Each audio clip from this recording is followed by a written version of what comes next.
Hello and welcome to Indie Dev Live, the show where we try to give you an insight into the lives and experiences of indie game developers. On today's episode, we have Chris Mallinson of Caged Element, a studio currently working on Grip, a spiritual successor to the Roll Cage series.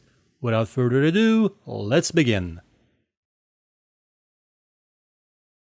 Hi GaminGHD, I'm Chris Mallinson. I'm a game director on a game called Grip. It's a spiritual successor to Roll Cage. If you've ever heard of that game, it came out in 2000. It's a combat racer. The cars drive on both sides, they can flip, and drive on ceilings, on walls. They shoot rockets and machine guns, and it's kind of crazy. Goes super fast, like 1,000 kilometers an hour in some instances. My plant just fell over. What is that about? I gotta stop this. We're back. Plant's fine. Fixed it. So how did it all begin? In 2015, I contacted Robert Baker, my dev partner, who was a coder on the original Roll Cage. Because I saw that he was updating Roll Cage and Roll Cage Stage 2 for new versions of Windows, like just in his spare time for people to play. And I was like, man, he really likes those games. He's always dedicated to those. Maybe he wants to make a new project. And lo and behold, he agreed, miraculously, with someone who has 0 games experience to start making a video game. So here we are. We're making Grip. That's the old logo, and I think this might be backwards because my phone's...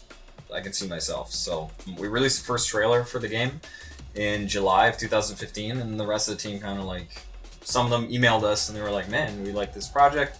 Could you want some help? You know, we can work on it. And we're like, yes, everybody. And now we've got like a pretty decent chunk of people working on it. We also worked with some people and are still working with a couple people from a school in the Netherlands. So we had some students working on it and still do.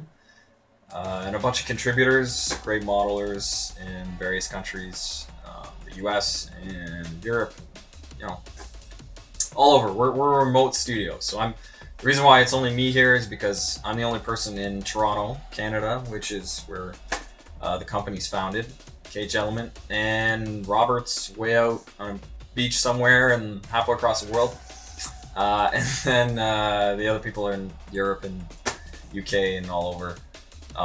So it's a combined effort in a lot of nationalities. It's really cool.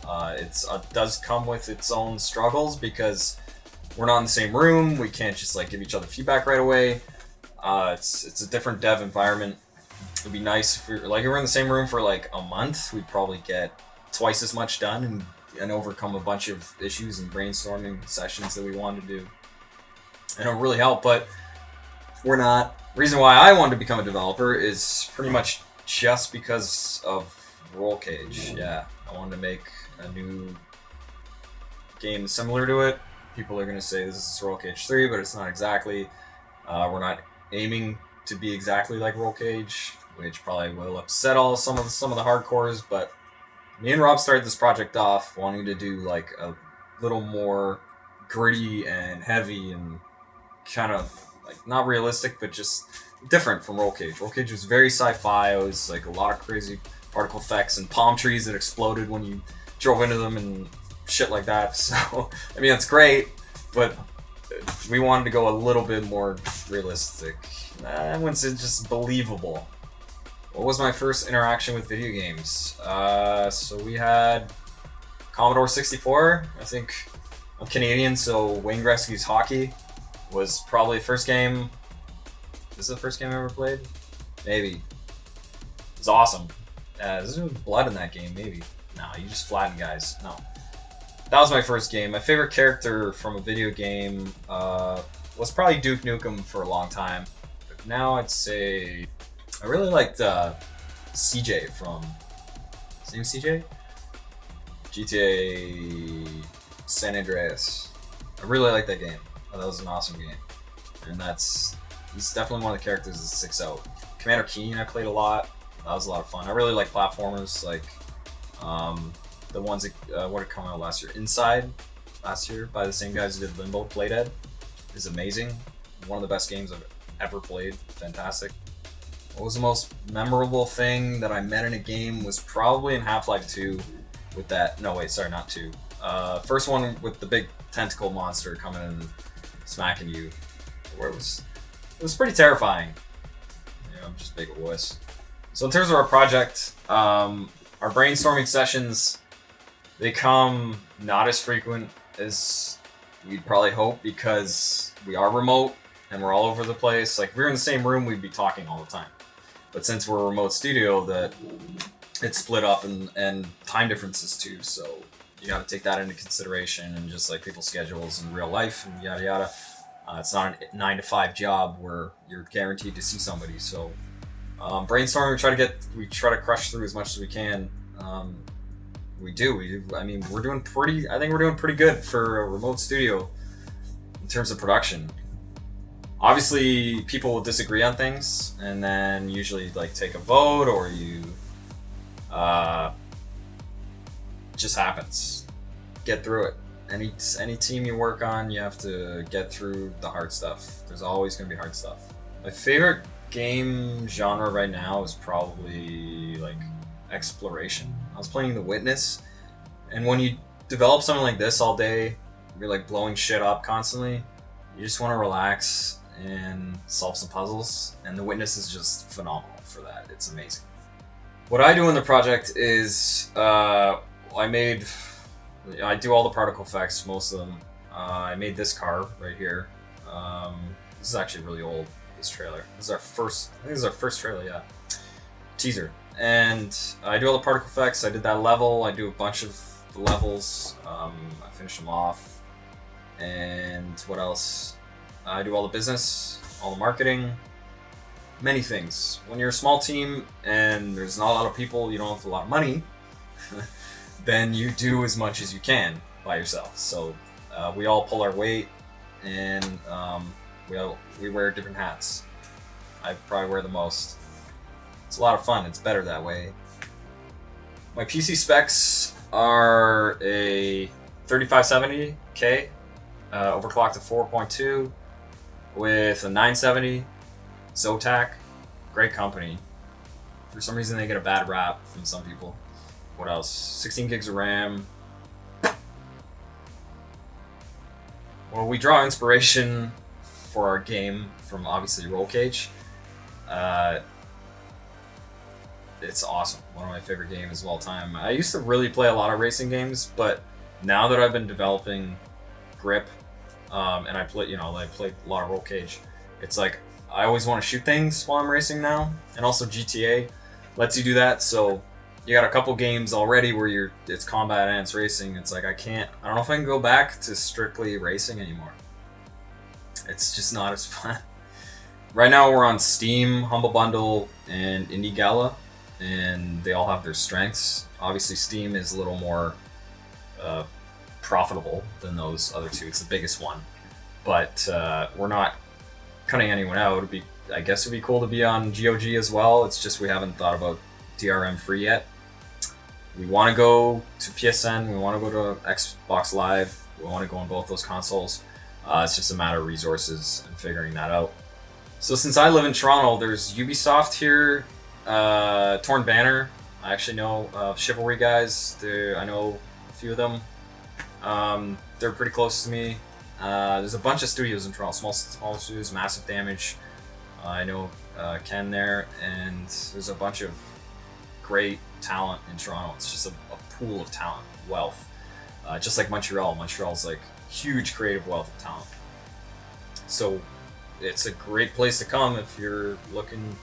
Well, it's a great place to apply to a company. We're not hiring because you don't want to work in my bedroom. So the way we got on Steam was Steam Greenlight, and in retrospect, we should have done that during our Kickstarter to get more buzz. We had a Kickstarter. Kickstarter's actually very difficult. A lot of people think they're like, oh, I just throw my project on Kickstarter and I get a bunch of money. It doesn't really work like that. We asked for a reasonable budget of $500,000 USD. A lot of people think games cost less. $500,000 is not a lot of money when it comes to making a game, a 3D game, one that's going to be on a console, one that looks pretty good.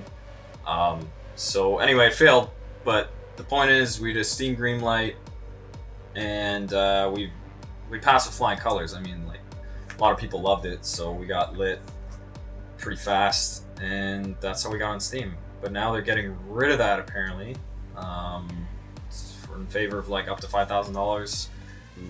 Like, it might kill some smaller indie studios who can't afford $5,000. I mean, it's a lot of money right off the bat. I know you're gonna recoup it in sales or whatever, well, hopefully, but that's a lot of money for people to pay if they're really small, like fun developer making something 2D and really small but intuitive and creative and exciting. So it's a double-edged sword. Like, it might keep out some garbage, but it will also kill it for smaller indies. So Steam Workshop, we really want integrated. We want mod tools for sure, but it's like a matter of resources. Anything to do with the game, because there's things up in the air. We don't know if we're going to get enough resources to have mod tools. It'd be amazing to have cars and tracks and all that jazz. It would be awesome. I'd love to see that. I started off in the Unreal Tournament 2004, no, UT1 community. CS and UT1, I started making like skins and stuff. I love the modding community. I followed UT3 modding community for a long time. It would be great to have that kind of community with grip. It's just, like I said, matter of resources. We don't really know yet. It would be awesome. Would we like to go to retail? Yeah, I like the idea of having a steel box version of the game. So I have Fallout 4 somewhere, but not like a lunchbox. Or sorry, Fallout 3. Not a lunchbox, but like it's really cool to have that physical product too. Like, even for us, just to manufacture a few like collector's editions and then like have one and be like, this is my game, like right here. And, like, in terms of DLC, we want to do it, I think, free tracks, and then cars, like new cars outside of the retail release you have to pay for, car packs or maybe single cars, and then there's a bunch of cosmetic items if you want, you can buy into them. But I'm not into the whole unlocking a chest and using a key and buying a key and not getting anything until you buy this key to unlock it. It just seems it's not for us. In terms of tracks, you don't want to isolate the community online. You don't want, like, well, some games it works because they're big, but in terms of like Battlefield and stuff, but we don't want to release track packs that some people don't have and then they can't play with each other. We want everybody to be able to play. It's just like, oh, this guy has this new car that's not better, not better. It's just like as good as the other cars. We're not. There's no pay to win happening. It's just strictly DLC, cosmetic, pretty much, yeah, cosmetic DLC, including cars. They look different, but their performance is different, but it's not better per se than any other car in the game. In terms of VR, I mean, this game would be pretty crazy in VR. We'd have to give people barf bags with it. Just looking at it twisting right now, like spiraling. But it would be really, really cool. It'd be awesome to do something in VR. I mean, I got a dev kit from Valve a while ago,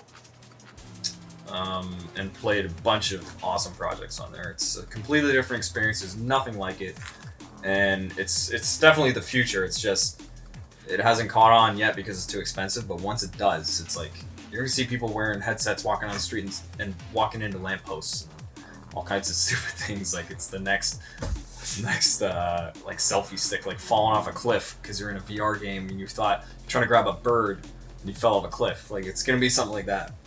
It's gonna be big. Right now we're self-publishing, but if we found the right publisher who was not trying to take over all the creative integrity or force things upon us, then for sure we'd love to have a publisher. I mean, we could push the game further with a publisher. In some instances, you can push it 10 times further than we could on our own. So it's definitely worth going with a publisher as long as the agreement is right and they're respectable. So in terms of the market and indie versus AAA, there's always going to be room for both. People will love both types of games. I think people go for AAA because it's just a huge amount of content, which we can't offer. Like we cannot, like we don't have 200 people on the team. Like you look at a game, like I'll play Inside by Playdead, which is an indie game, or I'll play like GTA 5 and just like punch pedestrians in the face for 6 hours. I've only been to one games conference. That was GDC. That was last year. We were in Epic's booth. That was probably, I'm probably most proud of that fact that we got into Epic's booth. We were invited into Epic's booth. Out of all the games using Unreal Engine that could have been in their booth, we got in there. So that's awesome. We're really thankful for them. They gave us a grant too, for some money, which was, it's just, they've been great to us. It's just a great company to be involved with. And I went to PAX exhibition. I was sick as a dog when I went to PAX, so it wasn't exactly fun. I used a lot of hand sanitizer. Don't worry, anybody who was there who touched my hand. But yeah, PAX was fun. It was just very draining. It's a huge exhibition. It's great. So the biggest impact we've made through promotion, I think, has been on sites like GameSpot and PC Gamer and Eurogamer, their Facebook pages, their Twitter. Social media is massive now. Like nobody even clicks on articles to go to websites anymore. They just look at the social media feed, see everything at once, and that's it. And you gotta get their attention. You gotta be like, boom, look at this giant explosion, or boobs, or whatever. Can't really do that for our game, but it's hard. You're in a sea of video games. There's so many to choose from, and it's a super competitive industry. Tons of people. It's like 5% success rate or less or something. So it's nuts to be in this industry. But it's the reason why there's so many people in it is because it's awesome. So right now, Grip is released. It's on PC, it's on Steam, and all the other stores. I mentioned Humble Bundle Indie Gala. We're looking to put in multiplayer, and we're looking to release that very soon and make a pretty decent push to get more players. But we've been working hard on physics too, because there's been some physics hangups, and that's probably the most challenging part of this project. And I'm not even the one, like, I am worrying about it, and I'm the one testing and gathering feedback about physics and all that. But Robert is the guy who's been like in the trenches, kicking ass, trying to wrangle these cars and make them behave. And it's been a nightmare, essentially. And he's done an amazing job, all things considered. But we still have a bit to go before the game is truly in a state where like a lot of people can enjoy it and play it online, and there's a competitive nature. It's hard to have a competitive game when there's unpredictability going on, right? So we're trying to get to a point where it's polished, it's ready to go. People can jump in and play, and there's no issues. Plus, we need content, so we're working on that. One of the big challenges of making this game is probably level design, because the car is so unique that you have to incorporate a bunch of elements rather than just like flat ground. We're trying to do some crazy flip-flopping and Trackmania type stuff, but also, you jump from the floor to the ceiling because the car can do that. No other game can do that. So we want to incorporate things that are unique to the game. And it's hard because you want all these elements to come together and make sense, but they're not. That was one of the things at the beginning of the project. I was like, everything's got to be practical. It's got to be believable and make sense. And now I'm like, no one cares. They just want something fun. It should be tied together pretty well, but like, it's all about the gameplay. You want fun stuff happening. Don't worry so much about realism of the environments or whatnot. We've learned a lot from developing, considering none of us used Unreal Engine much. I used Unreal Engine 2.0 like way back for a little bit, but all of us pretty much learned it from scratch, and it's been crazy how much software and how many like processes you learn by yourself. As long as you push yourself, it's hard.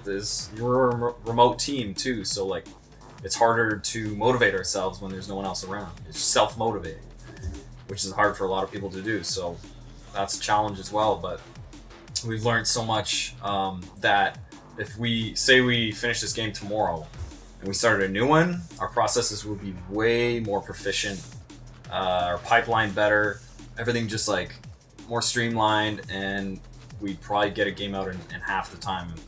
In terms of piracy, I don't really see a reason for people to pirate games anymore now that Steam has this refund policy that works pretty well.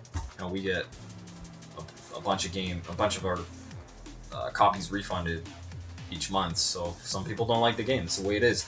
But it's better to developers to try it at least through legal means than like pirate it first. But some people hate Steam and just want to screw it to the man, right? If budget wasn't a concern, I'd probably want to make the game that I want to make would be a first-person shooter that was soaking in atmosphere, just like a realistic one where every shot counted. The AI was super smart, and the settings were just immaculately put together and really atmospheric and just immersive. But it made like it's not just wave after wave of dudes you're shooting in the face. It's got weight to it. I mean, VR would be perfect for that because VR you've got like VR you're kind of it's harder already because you're aiming with your actual hands. Like you can't just click a mouse or controller. But that would be a perfect platform, yeah, for doing like a super atmospheric first-person shooter where every shot mattered. And again, in terms of VR, that's pretty much where the industry is going to head. Is just getting more realistic with VR, like photorealistic graphics. Like we're probably 10 years away from crazy experiences in VR. It's just going to be nuts. Maybe a bit more. I don't know. In 40 years from now, VR is going to be insane.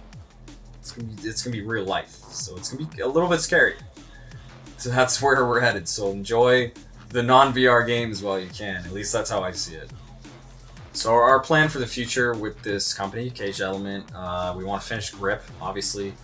Afterwards, I want to sit on a beach with Mojito for a bit, and then not that I'm gonna use all the money from development to sit on beaches. I want to make DLC and stuff, but we need a break. Like Rob and I have been working full time for 2 years, at least 50 to 60 hours a week, every day working. So we need a break. But in terms of game afterwards, Grip 2 would be awesome if we had a bigger budget. If I could go back in time and give myself some advice from when I started, I think I'd say don't sweat the details so much in the beginning and just look at the bigger scope and push for like more levels right away, even if they're not finished. Just white box a bunch of levels, prototype them. And it took me a long time to do Yuri Industrial, which is the first level that was created for this game. It's because it was my first level I've ever done professionally, and I just kept tweaking the hell out of it. So it's better to just kind of push things out and then tweak them as time goes on, rather than, well, it's with early access, it's hard because it's like you're releasing a retail, like a finished product every month. Like if we're doing a patch every month with early access, you have to be on the ball. You have to make sure that the game's working properly, that all the features that you put in are working, the graphics look good, etc. So if we just had a budget and then we were working towards a final game, then that would be a lot different. But since we're going this route, we have to take into consideration things you wouldn't otherwise. Finally, the games that I liked this year were, like I said earlier, Inside. I think I mentioned The Witness as well.